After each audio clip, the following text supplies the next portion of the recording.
Hello. Welcome to New America. I'm David Sturman, a policy analyst with the International Security Program here. Today we have Dr. Marc Sageman, who has been working on terrorism issues for a long time, one of the foundational voices in the field. I won't say much more other than he's worked with the intelligence community, law enforcement, and defense attorneys on this issue, one of the more or most well-rounded people to work on this subject. And with that, I turn it over to our guest. Thank you. Thank you. Thank you. I'm honored to be here to really give this talk to you. I must admit that in a way there is some deception involved. I'm not really going to talk about becoming a terrorist. I'm going to talk about political violence. But people don't really understand what violence is, and so terrorism is actually a part of political violence. So how do we understand why people do this? And that's been the focus of my work for the last 40 years, I should say. So I've been working, as you heard, within the government until about 4 years ago. And this 4-year gap since I stopped allowed me to think and to take a step back and to try to understand what I had been doing for 30 years. It's actually very hard to do things and understand things at the same time. And as a physician, you understand that you can't really just wait there and let people bleed. You have to do something, and then you try to figure out what you've been doing to see if it's good or bad.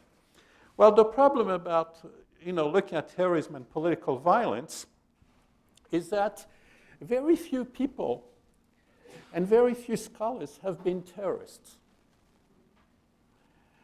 And this is a huge, huge problem because we tend to define ourselves in contrast to what we call terrorists, and we view them through this prism. So that means that what we think about as terrorists are really simply stereotypes of what we are not. And they become almost a mirror of our own biases towards outsiders.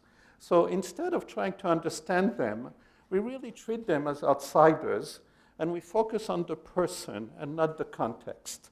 And this is what psychologists call the fundamental error of attribution. We assign to them stable characteristics that predispose them to violence. So either they're criminals. Well, it turns out that all empirical studies that show that very few of them have been criminals at first, although things are changing simply because the longer you have a wave of political violence, you have a degradation over time where, at first, the people who engage in political violence at the beginning of this wave are usually the elite of a country, and at the end, it used to, they tend to be people who are down and out. So in terms of another potential stable characteristic is mental illness. Well, we haven't found any terrorist personality. The most common explanation we have is that they do this because of their ideas. We have this overcognitive view of terrorists. We call that their ideology, their narrative, violence extremism. And the problem is that nobody is born as a terrorist. And so how do they acquire those ideas? Some people say, well, there's a process of socialization and indoctrination, brainwashing, suggestion, which is hypnosis. But the problem is that we really haven't seen it empirically. So people say, well, how about exposing themselves to those ideas, and people who have like a weak personality, who are vulnerable to it, they just adopt it. And we know that this is not true. Most people reject those ideas when they first encounter it. There's no forced socialization that we can see, and definitely not on the internet. This idea is that people who are susceptible to it have like some personal weaknesses. They're vulnerable, they're naive, they're at risk, they're predisposed. But this is easy to believe as long as you don't really talk to a real terrorist. Once you talk to them, you realize, nah, that definitely is not the case. And any ideology can lead to violence. Another way of looking at this problem is rational choice theory, namely that their behavior is due to in political violence, sacrifice themselves for a group. And suicide terrorism, for instance, which is the extreme version of this, is not compatible with self-interest, if you think about it. So why do people do this? So another way, I try to kind of search for data to really try to capture and understand the person's perspective, the terrorist perspective. So I've done about 30 personal interviews of violent perpetrators, not people who know them, not people who preach violence, actual perpetrators, people who have blood on their hand. And I do that because of my legal work, but I've done that also for the intelligence community. And you can't really take what people tell you at face value. You need corroboration, and I usually have access to all kinds of discovery material. The problem is all of that is classified. I cannot publish it. So what I did is that I searched for similar data in history, and I kind of looked at about 34 campaigns of political violence, what people call terrorism, and it spans 4 continents, 230 years, mostly in the West, because that's where you have adequate data. And this kind of tracked my findings with the 30 interviews that I've done with what I call global neo-jihadis. And you realize in terms of the ideology or the reason they're doing it, there's many, many causes. There's republicanism, independence, royalism, ethnic reasons, anarchism, socialism, communism, and religious. And all religion, including Buddhists, who are the most nonviolent. But yeah, Buddhists have Aum Shinrikyo. That's a Buddhist. And they use multiple tactics, mob assassination, bombing, and one thing that I discovered, just as I talked to people, is that perpetrators were willing to talk, and they often use the trial as propaganda, so you actually can get their point of view through what they say. So what's their point of view? The view from the inside is simple. They can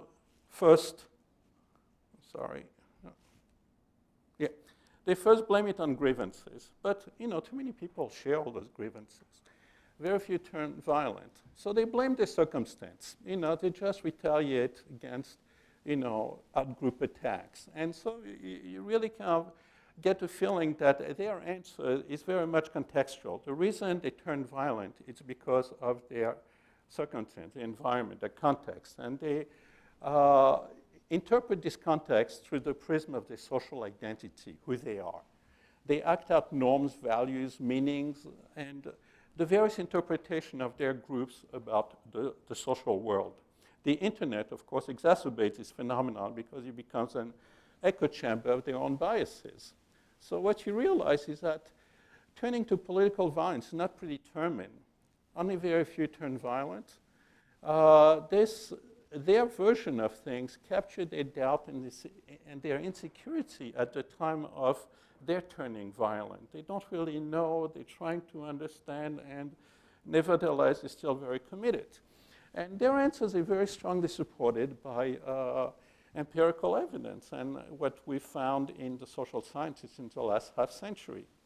The purpose of their acts gives meaning to these acts. So let me kind of try to combine those two perspectives and give you a new paradigm to think about this phenomenon of terrorism and political violence. It's based on the notion, can you read that? Actually, this is really it's very small, yeah. Well, let me tell you. It's basically about self-categorization. Who do you think you are? And this is a very natural phenomenon. It's quick, natural, it's associative, it has a lot of associative ideas, emotional, it's effortless. It's an automatic process, just like Daniel Kahneman described in System 1. This is what we do because we are human beings. And it comes from its salience within a given context. So our identity could be based on race, religion, gender, occupation, nation, political group, and the specific social identity that we think we are depends on what's called the meta-contrast principle, the availability of this category in your mind, and the fitness to the social context you're in. So those categories are not fixed and not absolute properties of the categorizer, but they're relative and fluid, and they're always in contrast to an outgroup that helps define your in-group. And this shift from individual to social identification has very strong implication. It makes collective behavior possible. You trust, respect, and cooperate with other in-group members. You seek out agreement. You coordinate with them, you give them help, you develop a feeling of group belonging, you view the group favorably, so you have an in-group bias and you have an out-group prejudice. It's part of human nature. And one is just a member of this imagined community. You're just a part of this team. You're not an individual. It's like, if you played sports, team sports, you're just a member. It's not about your individual statistics, whether your team wins or loses. So there's a process of depersonalization, and for the outgroup, you just view them as stereotypes of who we are not. So in a sense, you dehumanize, and this is a natural process. And you engage in group activities for group and not personal motives. Okay, so now I give you, that's a theory. It's a robust theory. It's called self-categorization theory. How does that apply to political violence? The first step in political violence is an activation of this politicized social identity. You have some grievances that divides people into two contrasting sides, and the state intervention politicizes them. Over last 2 centuries, a very common grievance was bad food and bad teaching. You often have students starting to protest, the bad food in the cafeteria, the terrible teaching, and the dean panics, calls the cops, and they beat up the students. Now the bad teaching, bad food are irrelevant. It's a cop beating them that's relevant. This is the activation of what I call the political social identity. This is what killed the Tsar in 1881. This is really what happened in the 1960s in this country. You have students very much becoming politicized for whatever reason. And they create this imagined political protest community, which is really simply the collection of people sharing the same politicized social identity. Mass media, of course, now facilitates identification with small, bizarre, and foreign groups. And you have a spectrum of commitment and membership. It could be individual, it could be small groups, it could be larger groups, organization that's part of this political protest community. This community does not form spontaneously. It's often created through the intense efforts of organizers and ideologues. People drift in and out of this community. It's really amorphous, it's fluid, it has fuzzy, porous boundaries. I used to call it a social blob. It was my blob theory before. Over time, this discursive community evolves into a counterculture. Because it defines itself against society, it becomes a counterculture. It becomes a lifestyle. People have symbols and manners of speaking. They share the same symbol. They shared ways of thinking and feelings and behaving towards the world. common rituals, preferred references and standards, preferred dress codes, diets. You know, people who have lived through the 60s know exactly what I'm talking about with the hippies and so on. Now you have, you know, Salafi Muslims community that really do that. And this theory also implies a theory of social influence. So how do you know how to behave and what to do? Well, you can look at the best exemplar of your group and you try to imitate that person. That's really simple. You know, if you are a hippie, you can look at the best hippie around and say, I'm going to kind of do what he does. So the best example, the most representative of in-group and most different from the out-group. They become a source of imitation. Their action, feelings, and ideas shape the group norms. So people join them through their attraction to this prototype. It's not through coercion or active recruitment. And people want to be part of the group, and they want to do what the group would like them to do because it is who they are. A very good example of this are soldiers. You know, soldiers basically want to act like soldiers because they are soldiers. And unfortunately, soldiers also kill. They kill for the nation, but they don't need any justification. That's who they are. That's what they've been trained to do. And that's who they think of doing. So this kind of political violence is only in the context of an escalation of conflict between two groups.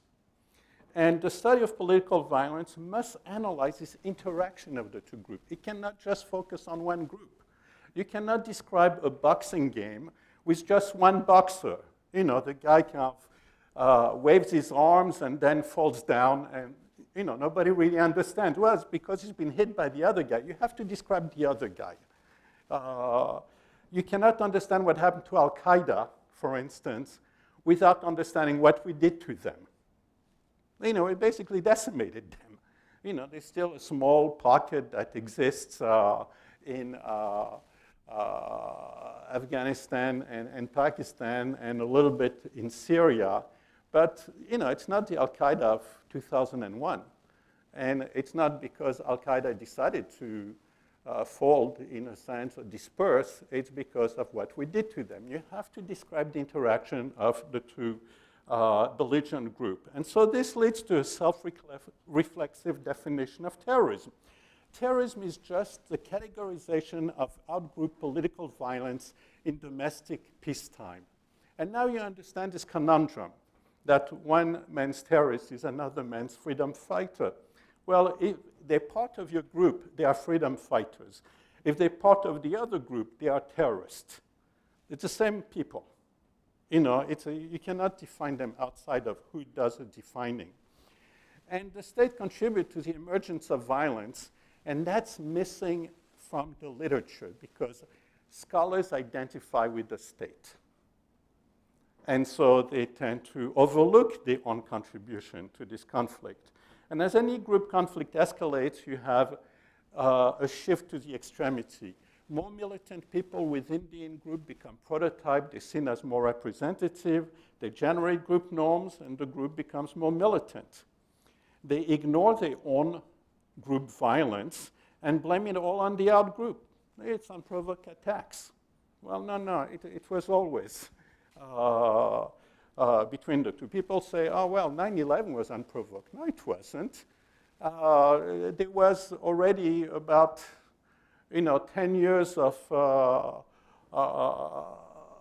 conflict between the people who became Al-Qaeda and the United States. I mean, when people, Mohammed Atta, he really kind of talked about, the hundreds of thousands of people, of children in Iraq were starving because of the US embargo and so on. They actually see this as a conflict. We tend not to see it as a conflict because, this is an unprovoked attack. They think the same way about us.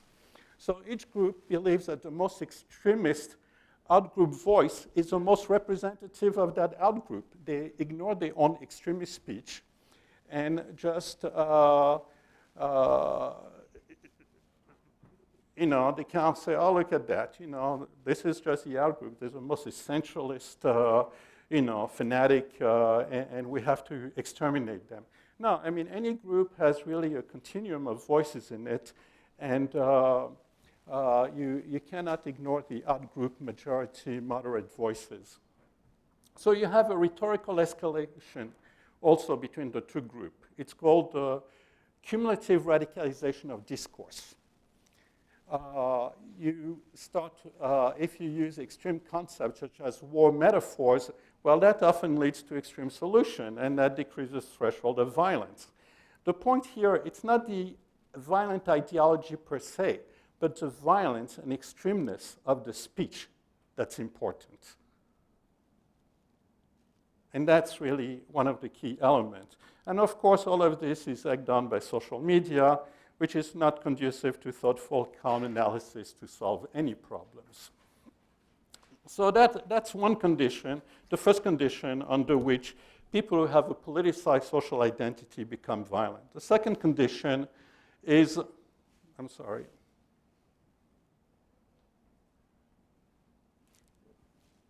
disillusionment with legal redress of their grievances. So if you have ineffective protest, people either leave the group that's ineffective, they voice a displeasure at the group of the effectiveness, and a few people will escalate. And this is mediated by the strength of group identity, their loyalty to the group. Most people just leave political protest community when they realize it's pointless, it's hopeless. Some complain, they give voice, but with time they also leave and they say, well, leaders talk, talk, talk, and nothing happened. Very few, the most dedicated or loyal, will redouble their efforts to redress a grievance. And political violence, under this perspective, this explains why political violence erupts at the tail end of legal political protest campaign. And this has been established fairly strongly over time. The third condition that transforms a politicized social identity into political violence is this moral outrage at out-group aggression. You have unexpected, egregious act of out-group aggression against the in-group. If you're an in-group member, you feel an attack on one person in the out-group is an attack on all. But if you are an out-group member, and you are part of the group that did the attack, you say, oh my God, we didn't mean it. This is just collateral damage. Well, if you're a member of the group, where your parents are being killed, you don't take that so lightly. This is, and you assume intentionality of, so you can see that how the same event can be seen through the prism of one's social identity, completely opposite. And so you have this escalation. The fair killing of an in-group member just leads to that person being a hero. And you had that yesterday in the president's speech when he had this Team 6 guy, what was his name? Ryan Owens. Well, he called him a hero. And this is, very much, if a member of your group, like a soldier, dies in battle, he's a hero. But if you have a person in your in-group who's totally innocent, he's not a soldier, and he was killed unfairly, he becomes a martyr. And that's really very, very different. So whatever you hear, like the martyrdom and so on, about Al-Qaeda and so on, they're talking about heroes. They're not talking about martyrs. Martyrs are people who are being, martyrs are the people who are killed by barrel bombs in Syria, the innocent, the civilians. And both heroes and martyrs become prototypes, source of emulation, but a martyr's death is a little different because it cries out for revenge. So again, that lowers, again, the threshold for violence. Other type of out-group aggression are threats to wipe out a group, unfair state punishment against members of one group, recruitment of traitors trying to undermine one's group, insult against symbols of one's group identity, such as cartoon of the prophet. And people say, enough is enough, the group needs to defend itself against the out-group. And so what you have, the second step, is this activation of a martial social identity. You think a few people volunteer to become soldiers to defend one's imagined community against those outgroup attacks. Most of the time, they just drift into these roles. You know, they become soldiers, and killing is what they do. The process may be short or it may be long. There are no real stages. And you start to act out your new social identity. You can start doing paramilitary activities. Sometimes you even dress, you know, in camouflage outfits. And this reinforces your social identity. Loners are no different.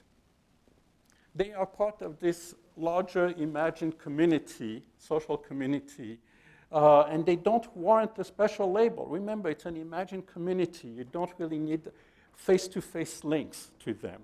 And you're willing to sacrifice yourself for your comrades, your in-group, and the cause. And gradually, you isolate yourself from other nonviolent members of this political protest community because you're simply more comfortable with like-minded companions. And other people in the larger political protest community avoid the people who decide to become violent because they don't want to get in trouble. And gradually, the people who are violent, they redraw the boundary of their outgroup to include society and their former comrades, and they become legitimate targets of violence. The people who are violent, they feel special. They feel different from the larger political protest community. They're the vanguard of the revolution, they're the vanguard of jihad, they're the vanguard, you know, whatever term that you put in. And they feel they're creating history. And there's a very strong esprit de corps among them, which is forged through adversity. So once the threshold is crossed, you have what I call the dynamics of violence. You have the emergence of a bunch of violent guys from the bottom up. It's a self-selection, and therefore it's very difficult to detect from the larger political protest community before they act violent. People always look for a profile. There certainly is a profile, but it's not the profile that you think because it's a subjective profile. Those people think they are soldiers protecting and defending their community. It's a subjective profile, not an objective one. Everybody can identify with, victims of, their group. And you can be rich, you can be poor, you can be a gangster, you can be a virtuous person. Anybody can identify. Looking at socioeconomic factors will not get you there. So the bunch of violent guys are inherently unstable. Usually there's no top-down authority to resolve inevitable dispute. Personality conflicts among rivals often masquerade as ideological conflict. You have many splinters. The way we tell the story of those groups, the linearity, is really an artifact of retrospective writing. We know the end, and therefore, we kind of look for a linear story. But actually, the story is not linear. It's very confusing. It'd be very hard to anticipate who becomes violent. There's constant discussion. That's why it's a discursive community. Members egging each other on all the time. Within the group who becomes violent, there's an active core that initiates and drives violent plots. There's the associates who basically tag along. And there are peripherals who know something about it, but they don't really want to get involved. Newcomers just volunteer from the larger political protest community, attracted by the active core, the new prototypes of the active core. You don't really have real recruitment. Active participation is not static. The membership of the violent people, the violent, small violent groups is very fluid. And, as you travel along this path to violence, you have intense time commitment, which means that it's more likely to happen in life transition, when you're a student, when you're unemployed, when you're a peddler. It's very rarely does it happen in career or family people. Because if your spouse is not part of the political protest community, you have very quickly to decide between your spouse and between the community. And more often than not, your spouse will win. Or otherwise, you get rid of your spouse and you get full-time into that community. You have intense social bonds forged in adversity. You have a lot of sexual promiscuity within those groups, which is, and this dates back to the French Revolution. I mean, right now we're a very sexually permissive society. But, you go back to, the French Revolution and the 1840s. I mean, the Russians who killed the Tsar in 1881, they were just, hopping around. It was like sexual musical chairs. The same thing, in Weathermen, except the Weathermen were a little bit different because usually the top dog is a man. And he has this whole harem of women, ready to be, to give themselves up to him. The Weatherman was different. Bernardine Dorn was a top, she was like the queen bee. And she had a whole, slew of male companions, the last being Bill Ayers now. But you can see that it's not really gender specific, although it's much more likely to be a man to be the top dog. But it can happen to be a woman. And any attempt to, within the group, now the group of violent people, any attempt to even try to understand the out group is felt like a betrayal. Whose side are you on? I mean, that's usually the question that people will ask you. So from small beginnings, you evolved into campaigns of political violence. For most of the time, the first attack is the last one. People are killed or captured. And it progressively becomes more and more violent because leaders must fend off more radical rivals and keep up the morale of the violent troops to prevent them from exiting. So you need to carry it violence. You're kind of stuck in this cycle. Violence brings similar shift of extremity on both sides. So state agents like policemen, they now don't think of themselves as policemen. They think of themselves as avengers of the victims of 9/11. You can see that, you have this radicalization on both sides. They're no longer guardians of the peace. And you start developing this cult of violence where you legitimize all means to achieve your goals. Torture, indiscriminate killing, everything. You can see how this sinks very quickly. And people who are violent have this obsession of carrying out the violent mission at all cost. So even though things, it may not make sense politically to carry out this violence, they set themselves on this goal and they're going to carry it out, which is often why violence stops after spectacular things. For instance, the Fenians, the Irish people who had this campaign of bombings in London between 1881 and 1885 kind of stopped after the bombing of Parliament and the Tower of London. Something really spectacular. And the completion of the spectacular operation often turns off this obsession. It doesn't turn off the violence completely, but with that specific mission that they have. And esprit de corps on both sides trumps abstract political goals. So you see, over time, it degenerates into pure banditry. Forget about the political, goals that you had at first. Your loyalty to the group trumps everything. And state repression drives all violent suspects underground. So it may inadvertently increase the bunch of violent guys because the guys who were before in the political protest community, they could go back and forth to real life, but now if they are declared outlaws, they cannot do that. And clandestine life narrows your cognitive horizon, you become obsessed with your enemy, you harden your beliefs, you overestimate your popularity because at that time you're completely detached from the rest of your even former companion who actually could even criticize you. So the bunch of violent guys now appear irrational because of the opacity of their beliefs. They look fanatical because of the strength of their beliefs, and they look like they're rigid. They resist to any kind of outside argument. So what we're doing here is that we reduce complex group dynamics to personality characteristic, pathological hatred. And with time, you have the transformation of the surviving bunch of violent guys because of the pressure put on them into hierarchical, secure, secret, and disciplined organization. This only happens with time.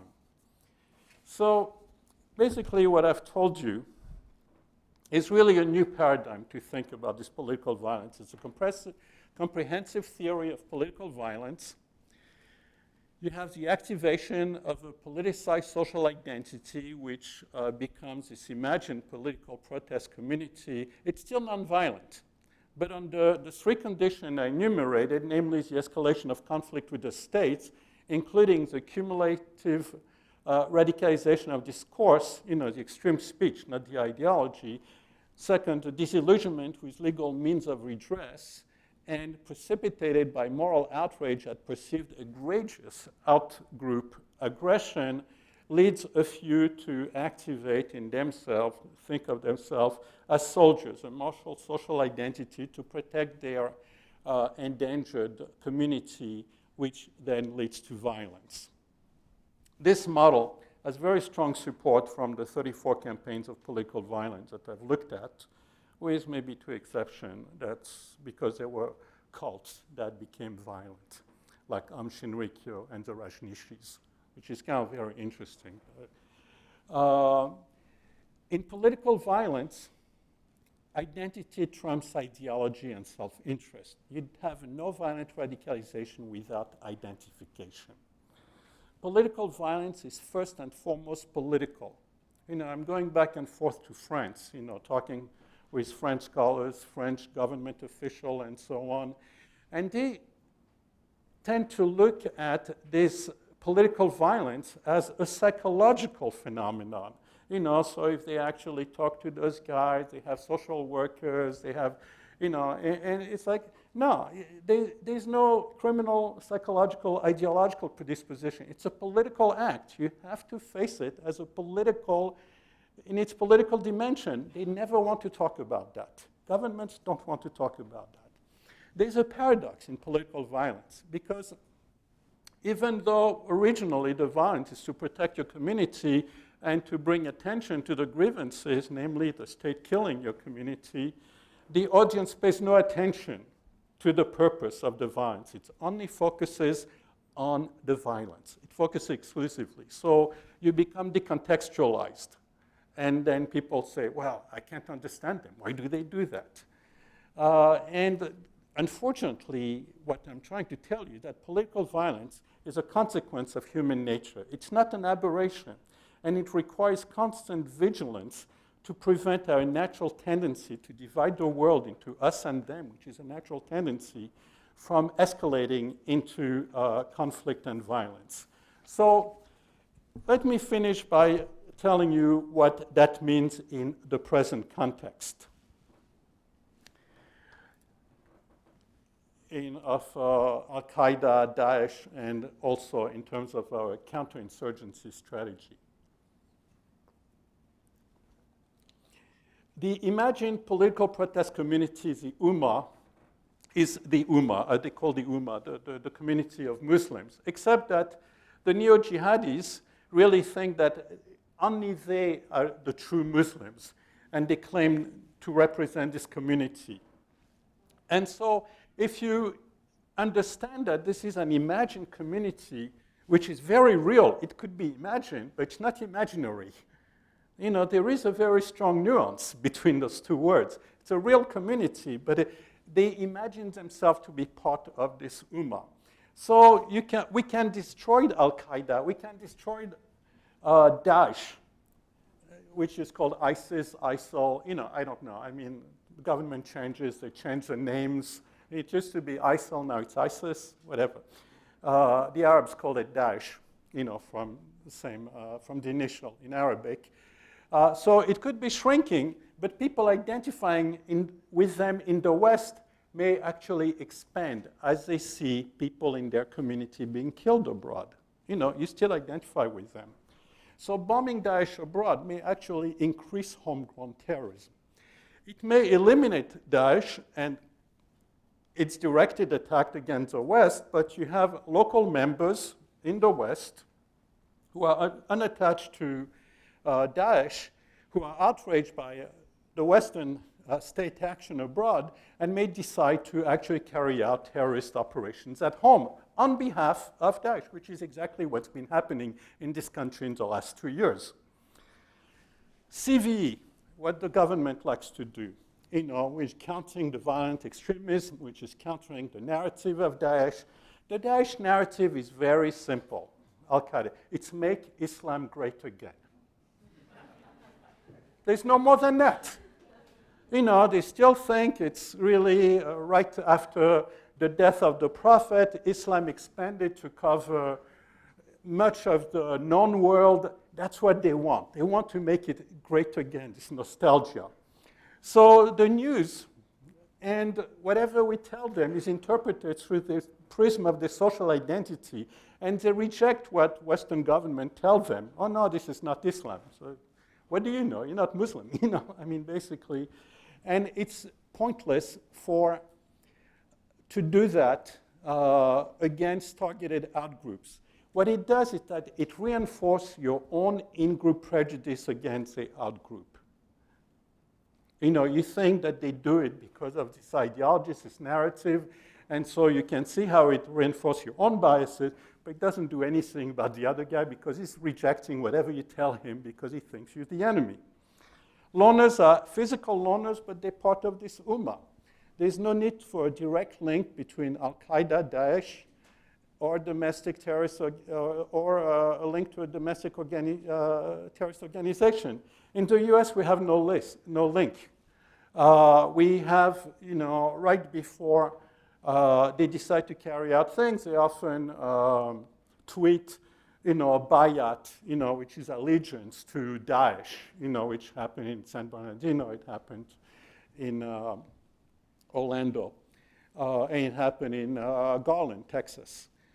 In France and Belgium, there is a mixture of people who are loners, like what happened on 14th of July last year in Nice, and Daesh-linked attacks, which is what happened to Bataclan on the 13th of November and of 2015, and what happened earlier that year against Charlie Hebdo.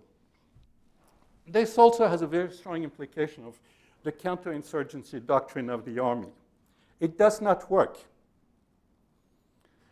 Natives will always self-categorize in contrast to foreigners, who will never win their hearts of mind because they will always be foreigners. It doesn't matter how many wells you dig for them. It doesn't matter. You do one bad thing and you're a foreigner, and it kind of completely ruins all the good action that you can see. A large foreign footprint will inevitably generate local insurgency. And indeed, we have seen in the second half of the 20th century, national liberation movements all over the world taking advantage of this and overwhelming colonialist foreigners and chasing them out. So what can be done? What can be done? So the best thing is to prevent, turning to violence. And so you prevent the politicization of private dispute. You don't scapegoat the community. You have to have procedures to address valid grievances in legitimate ways. 2, keep calm in the face of nonviolent challenge. Do not confuse nonviolent legitimate protest of the political protest community with a bunch of violent guys, which are illegitimate and, of course, illegal. CVE indicators in the West of radicalization are really about this nonviolent political protest community.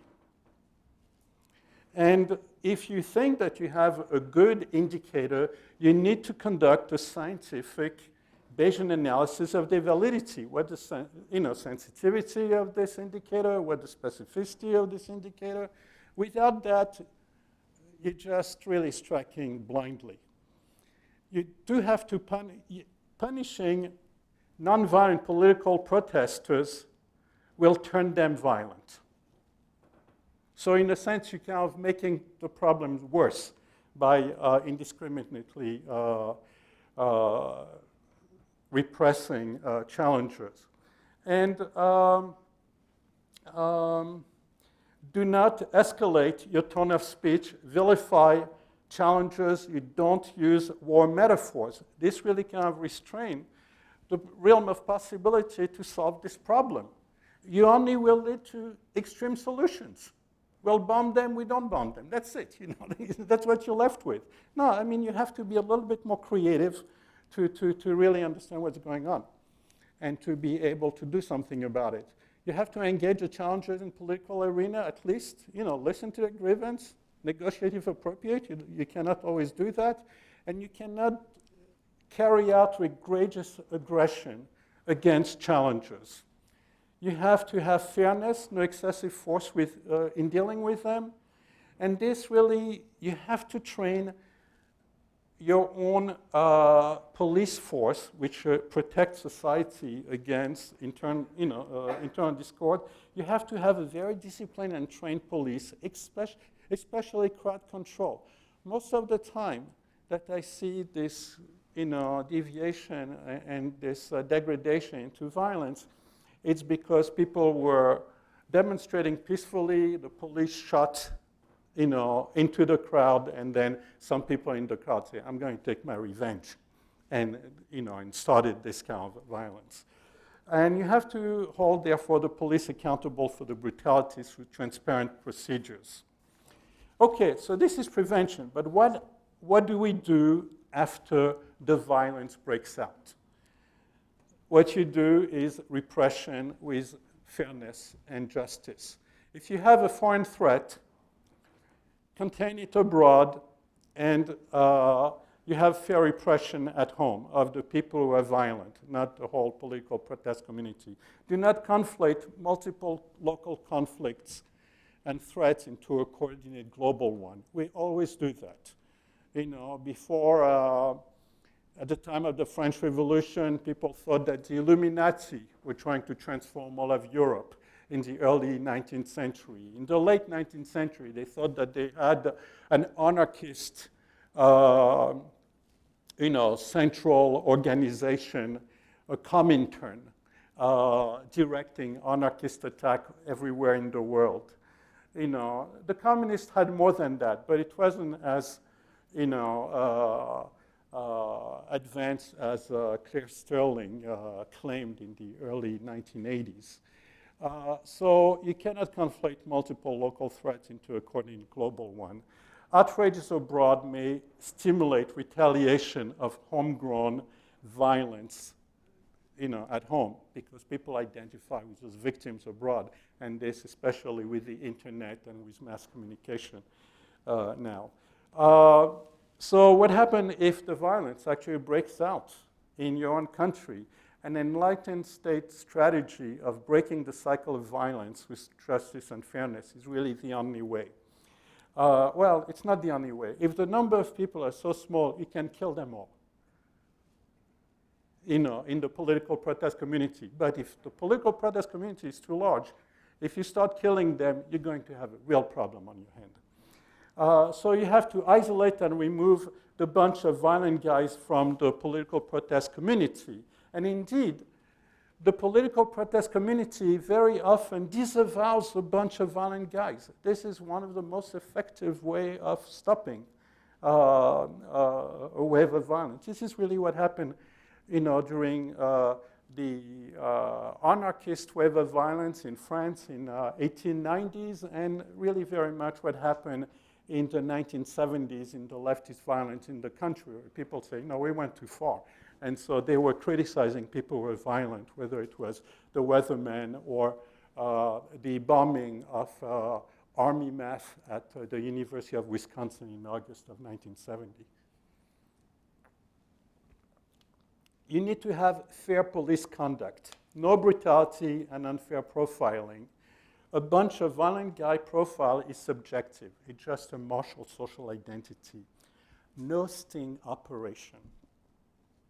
A sting operation is an unfair way to really kind of take a guy who's nonviolent and kind of tempt him so much that the guy will go along with the undercover who actually he's his prototype and is trying to imitate. This is not compatible with liberal democracies. In fact, we're the only country in the world right now that uses sting operation. Every other Western country disavowed them as saying it's not compatible with liberal democracy. Bring those with no blood on their hand back to the societal fold. You have to craft a sense of national identity trumping that of the in-group. This is often done, unfortunately, through foreign wars. So you have a lot of domestic disputes, and then when your country goes at war with somebody else, everybody rallies around the flag, whether it's World War I, World War II. Sometimes, that foreign war is seen as illegitimate, and it may lead to even further conflict within your country, as happened with the war in Vietnam. But, what happens now with some of the foreign wars that we're involved, the government still has very strong backing of the American population. Making people, nonviolent people from the political protest community outlaws will prevent this. It really creates a permanent barrier preventing them from re-engaging into society and leaving violence behind. You can also try to undermine the meaning of a political protest social identity. Because if you're part of a group and you have a prototype that you think is the most representative of your group, and this prototype turns out to be a traitor, this is so demoralizing that often the group disintegrates and breaks apart. And because it disillusions other members. But it's a very high-risk strategy because betrayal of just regular members leads to what's called the black sheep effect. People will try to kill them first. Their punishment of in-group traitors is much greater than punishment of out-group aggressors. And this is pretty robust. And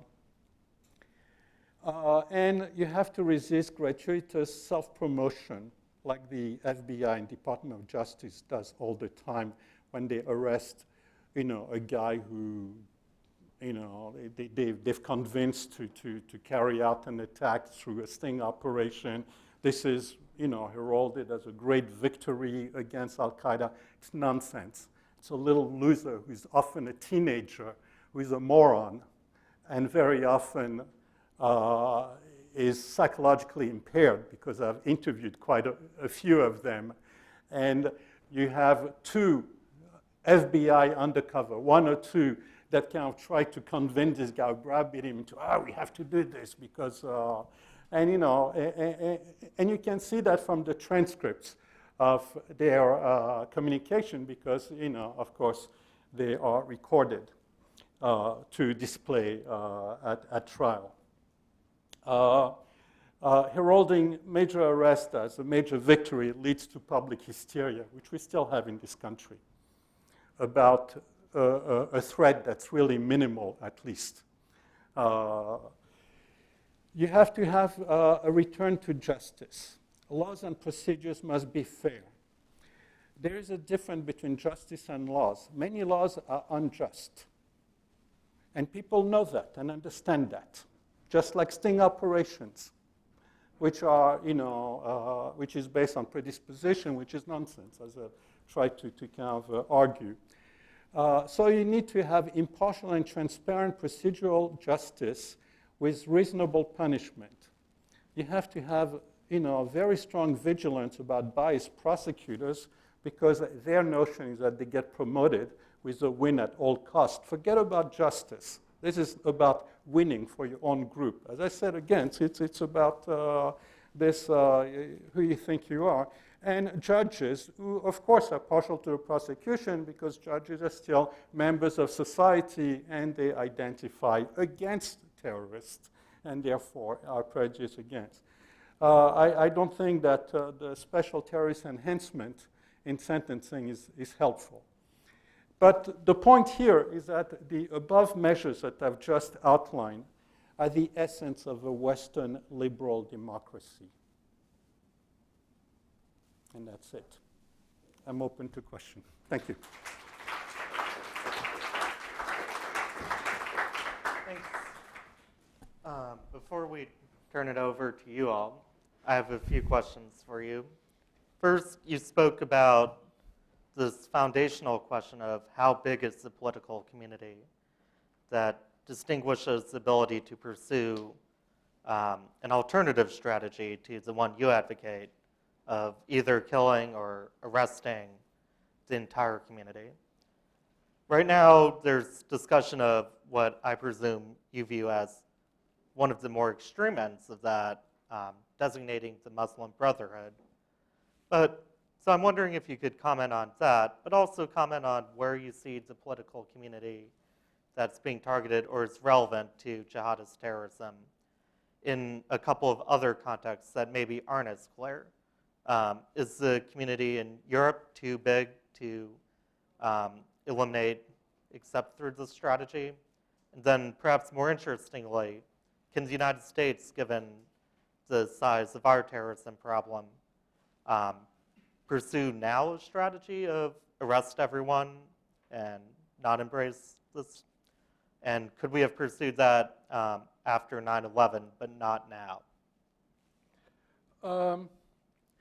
The way you define yourself is contextual, so it really depends on what happens at the time.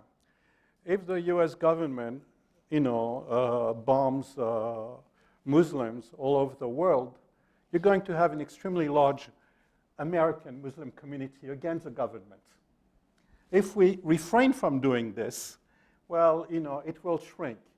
It's really according to what's happening at the time. It's contextual. And, it's a salience of what's happening around the world that kind of either triggers your identity. Before 9/11, I was just teaching about political violence and so on. But after, when 9/11 happened, I felt very intensely, fiercely American. Because they attacked people because they were like me. So I felt like I was attacked myself.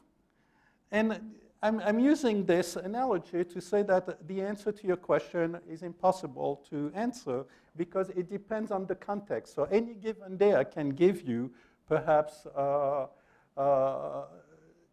some answers. So the most unjust the government is toward people that you think are the same community as you, the more angry you're going to be against your government.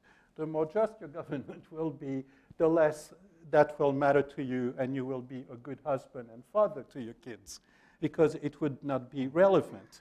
You see, the whole idea of one social identity is a very fluid and changing concept. Now, what can we do about this? I think that just toning down some of the rhetoric that you hear would definitely help, because what it does is that it excludes Muslim from the American nation, the US nation. So you're different and we're going to treat you differently. And so, well, this is going to enlarge, the community of people who are going to be against the US government. Now, what we have here in the US is extremely different from Europe. In a sense, Europe, especially French-speaking Europe, what they have now is a consequence of their colonial past, where for 132 years they had occupied a country, Algeria, declared it to be French, but treated native Algerians very differently from the French. They actually had les lois de l'indigénat in 1881, which very much reduced them to serfdom. They could not vote. They had to work for free on a landlord's property, as I said, serfdom, something that they had eliminated during the French Revolution. They brought it back. So the second, the third generation still feel excluded from France. Some people in the second or third generation. I must say that with the number of Muslims that France has, it's by far the most integrated Muslim community in France. So we're talking about a very small number, maybe 10,000 at most, of a community that perhaps is 5 million.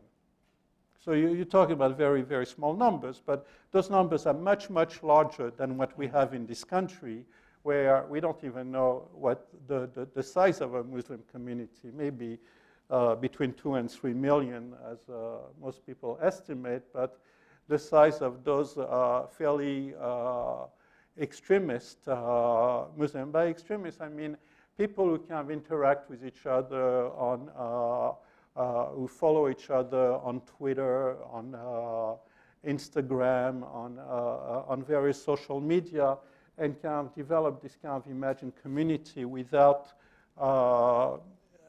being a card-carrying member of that community, right, because it really kind of depends on the context. So one of the implications of your talk is that we are able to make strategic choices based on this model. Some have argued that ISIS and other groups have made a strategic choice, certainly influenced, as you said, by our decimation of their actual organizational structure, to loosen their requirements for what constitutes participation in identity, to accept that Facebook post as sufficient proof of identity rather than going to the training camp or being screened by a physical recruiter.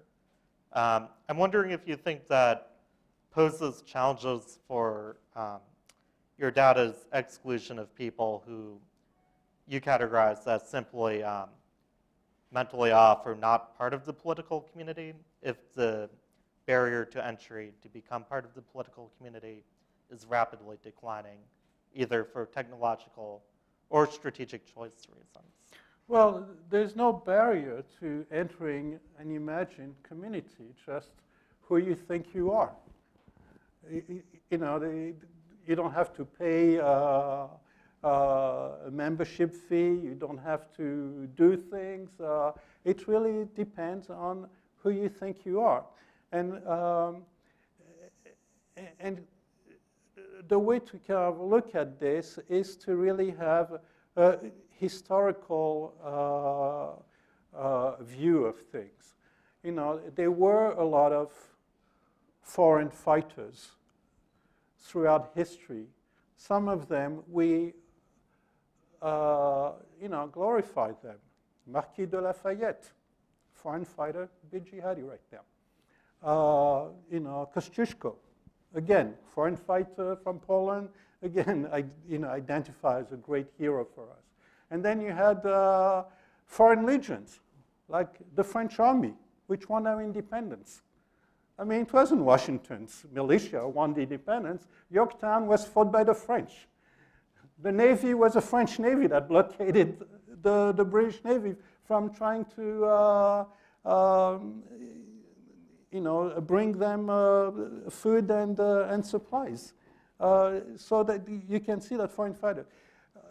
The most romantic fight was the Greek fight against the Ottoman in the 1820s.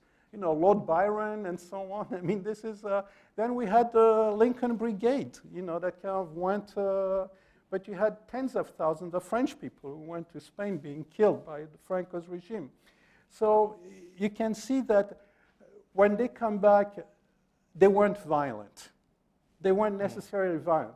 But some of them come back, and because they have this mentality, and that's why you have people who have been arrested, went to Guantanamo, have been released, and so they may have been fine when they were released. They were probably nonviolent, but the political situation evolved where they started re-identifying and says, I cannot abide by that. I have to do something. So they would go to Syria and Iraq to fight. And so we say, oh my God, we made a mistake, we release them. No, I think that it's what I'm talking about. It's contextual, and the context changes. Those people may be predisposed to becoming violent, or they may actually attain some type of wisdom that they say, look, I understand that I'm really, really angry and I want to be violent, but that doesn't lead me to anything. So let me kind of, put violence aside and protest now legally. And you see a lot of people like that. You see a lot of people who were advocating violence now do not, and they try to talk to young people, especially. They try to do that in Denmark and Holland. In France, it's a total failure. Let's take your questions. Let's do up front here. Hi, thank you for that. My name's Alexandra, and I recently just finished my master's from the London School of Economics in Terrorism and Human Rights. And my question to you is, in my research and my work, I kind of saw a divide between the academic and scholarly community on terrorism, and then the community of intelligence workers and governments who are actually working on this issue in the world. And I wonder, in your work of kind of bridging that divide, if you've experienced governments who maybe are becoming more aware of their role in exacerbating political violence and terrorism, and what you've experienced with that. Thank you. Excellent question. As I tried to tell you as I introduced myself, this view would have been impossible for me to hold 4 years ago, simply because I didn't have the distance to see what I was doing and realizing that I also was part of a group, namely the group that fought the terrorists, and therefore I defined myself in contrast with the terrorists. As with time, I was able to transcend that perspective and try to kind of be a little bit with more equanimity to kind of see how each side contributes to the violence, which, as a member of a group fighting, is really very, very difficult to do. You fight during World War II, the Germans are shooting at you, and you kind of think, well, we kind of contribute to this fight as well. No, you shoot back. So you can see that, yes, there should be a divide. Unfortunately, the divide is not strong enough because most academics on this topic or researching this topic are paid by the government. And therefore, they identify with the government. And they're self-censored. There are things they cannot think, because this would be almost prohibited thought, because they would be then traitor to their own group, the government fighting the terrorists. And so, yes, you're absolutely right. There is a huge divide, and there needs to be. There should be. Right behind. Hey, Jed Schilling, it's very interesting, and I've got sort of a couple of comment-type questions, because it seems like what you're describing, and after I've talked to soldiers and stuff about how they're willing to sacrifice too, that one way of interpreting what's going on with the ISIS-based terrorism is an international guerrilla war, where they're out fighting, some of them quasi-independent, for the reasons that you described. They've become feeling very violent. And that raises the question, based on your comments about how to deal with it, with proper policing and stuff, how to manage this without having a global political system, because these feel very much outside the political system that we're dealing with. So it becomes very hard. And it seems to me that the last part of the question is the verbal declarations of war by President Trump. Are they going to increase the reactions of these terrorists who feel like they're being more intensely threatened? And what would be a better way of reducing their feelings of threat? Let me try the last one first and then try to answer the other two. Trump's declaration of war on ISIS is totally irrelevant. ISIS is at war with us, we're at war with them, so this is just a fact. Now, the real question is that how is this going to play among Muslim Americans here? And in a sense, they may feel excluded, perhaps.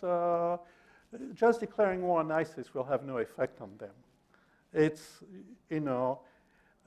having them feel like they are different from other Americans, i.e. they play by different rules, they have to have different, even though if they're Americans, like Muhammad Ali's son coming back, are you Muslim? Well, he's treated differently. And that has much stronger effect than what President Trump would say, because President, we're at war with them, they're at war with us. That's it's not really global. ISIS is fighting for its life in the Middle East.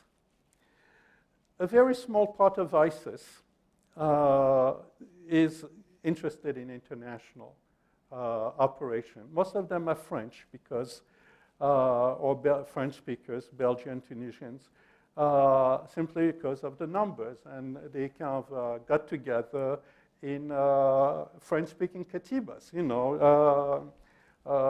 French-speaking battalions. And, as they fight, they talk and say, France, they're really the leaders of the coalition bombing us. It was France that kind of prodded us Americans to actually join the fight against ISIS. They were the first ones. And so you can see that some French people in those katibas decided, well, we want to do things back in France and Belgium. And France and Belgium have a problem because you can actually drive to the battlefield. And indeed, they've done that. A lot of people, and we talk about 2,000 people, about 1,300, 1,500 French people, about 700 Belgian people have, gone to Turkey, some by plane, but many of them by car. They rent a car and they just take the car across and over the bridge in Istanbul, right south to Raqqa, and there they are with their nice 4x4.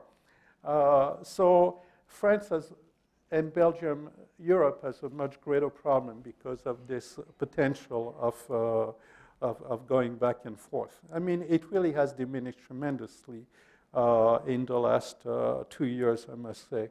But they have a lot of people that have come back and are not necessarily violent. And I forgot your first question of the three.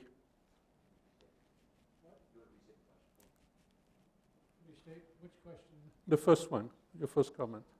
Oh, about the international guerrilla war? Yeah, okay, so I answered that. I'm sorry. Okay, thanks. Let's see. Do we have anyone on this side?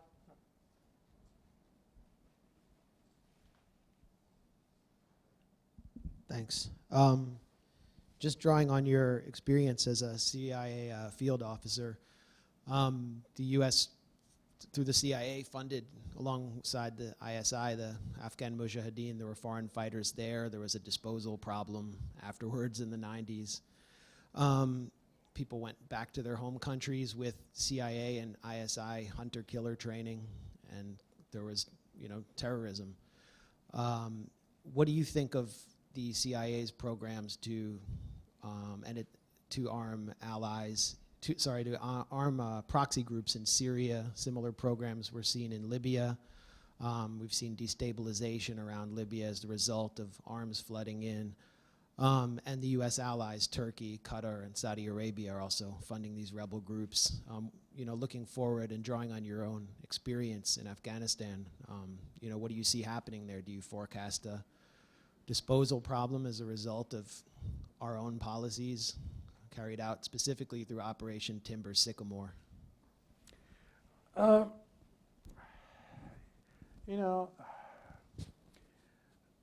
CIA is guilty.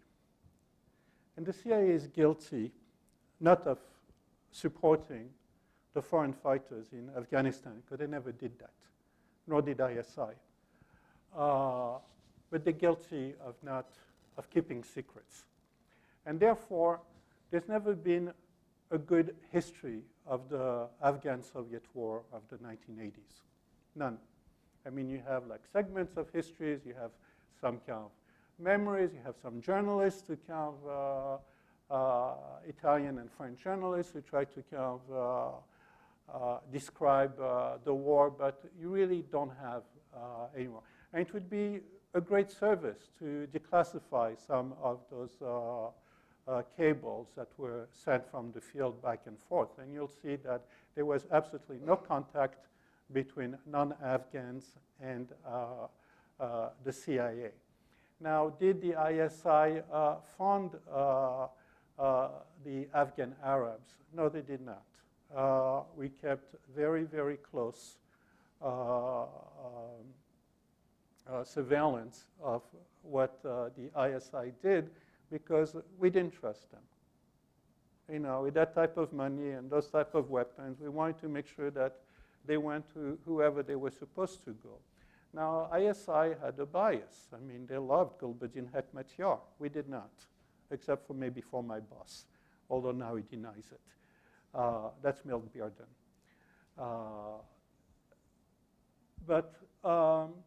No, you know, there's this kind of conundrum that we either supported or trained Arab Afghan keeps on surfacing despite the denials of Al-Qaeda, despite the denials of the government, despite the denials of anybody who's been there.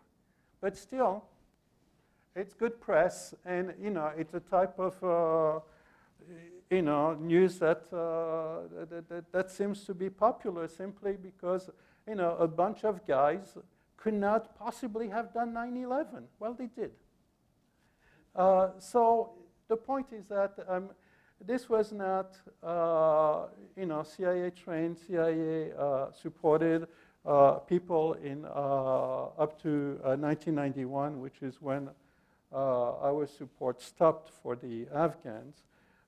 This is very much contextual, you know, as I try to explain everything contextual. So, you know, you could not really trace a linear pathway from, you know, the Soviet withdrawal and the fight in Afghanistan to 9/11. There needs to be a lot of things. There needs to be the Iraq invasion of Kuwait. There needs to be, you know, the Sudanese support of terrorism. And then because of sanctions, the Sudanese kick them out. They go back to Afghanistan. You know, there needs to be a lot of things. It's not a straight path. So the point is that it's very hard to anticipate what's going to happen. Certainly, it's a danger that you're going to have this potential bleed out from what's happening in Iraq and Syria, as the French and the Belgians have discovered. You know, because a few of them, at least, you know, half a dozen operations came from Syria and Iraq. But for the rest, like the Nice, you know, 86 people being killed, that was totally homegrown on behalf of ISIS, but there had been no contact. So it's really, you know, very hard to anticipate. You know, wars end, people get demobilized, and soldiers who killed and killed and killed during wars like World War II and World War I come back home and do not kill anymore. So it's really, you know, as I say, it's contextual. It's very hard to anticipate because it very much depends on what our policy will be, what's our allies' policy, what's going to happen in the Middle East. And it's a complete mess right now over there. So it's really very hard to anticipate. I wish you know, I had a better crystal ball, but what I'm telling you is that all those facile projections will be all wrong. Up front.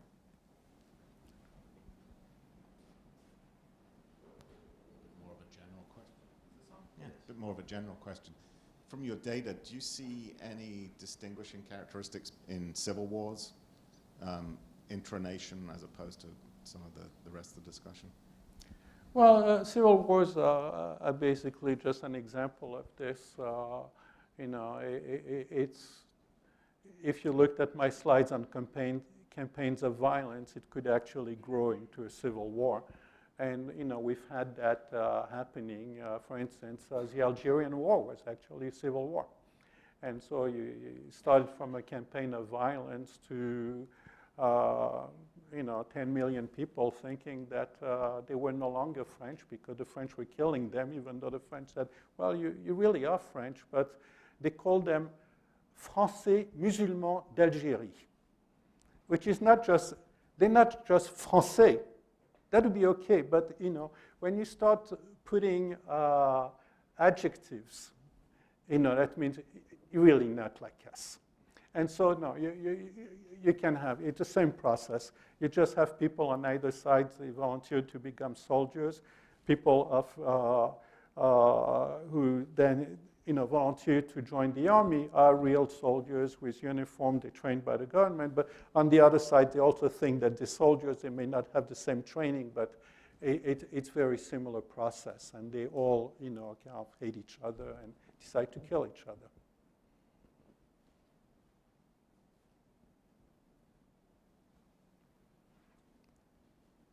Warren Coates, very, very interesting, and thank you.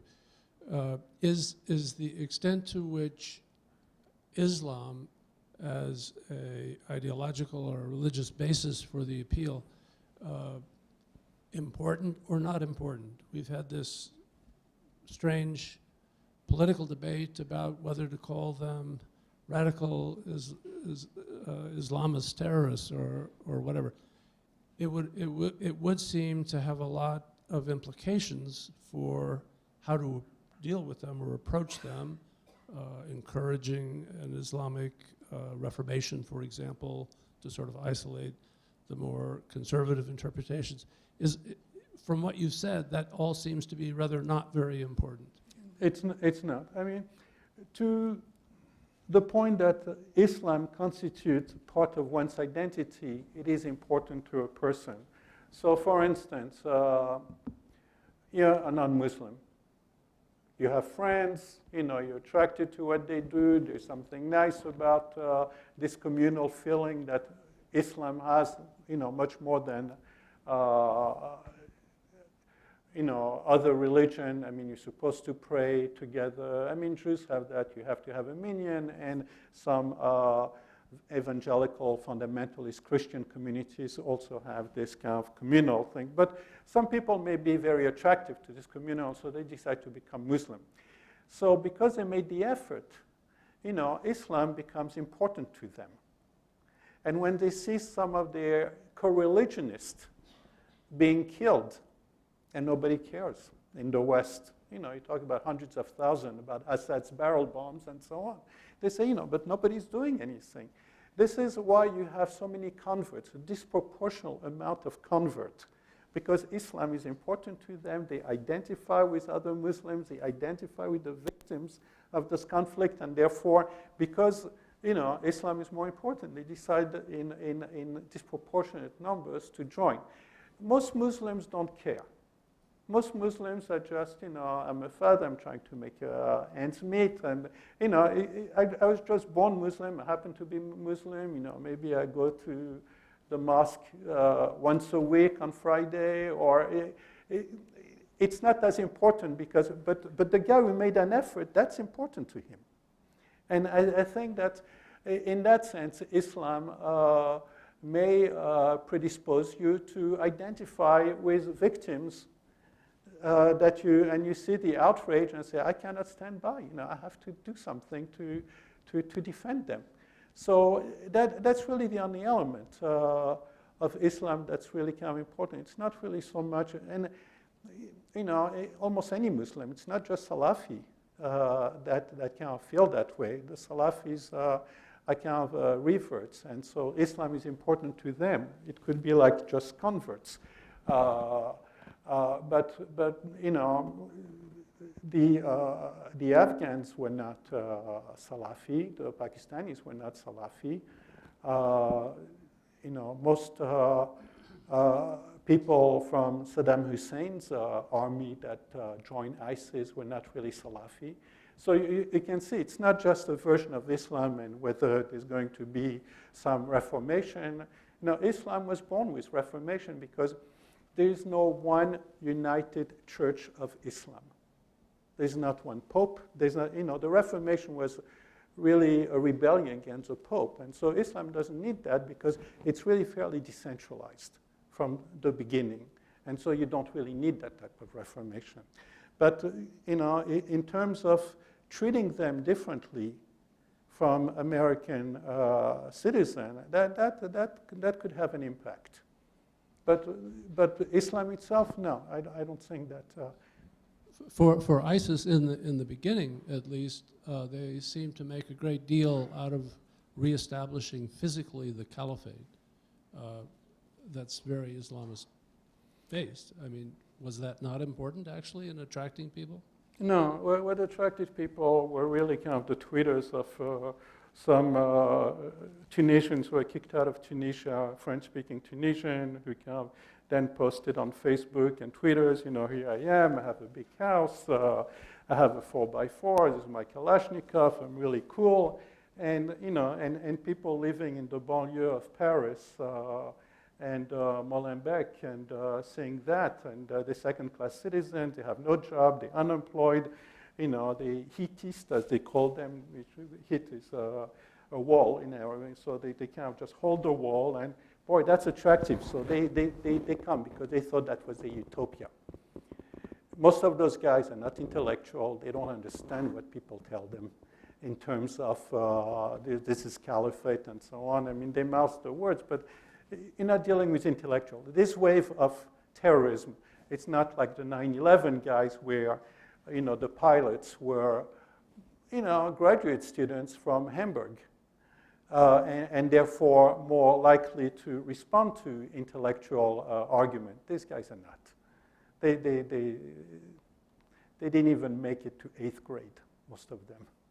So let's take this question down here, and that will be our last one. Thank you very much, Benjamin Tua. Could you speak to the volunteers for the Islamic State from Russia and the former Soviet territories, Russia including Chechnya, of course, but other areas? Were they motivated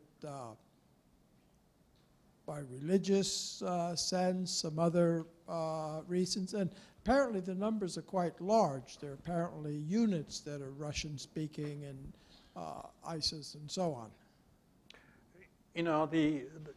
The folks from Central Asia, the former Soviet republics, are fascinating. I interviewed a few of them.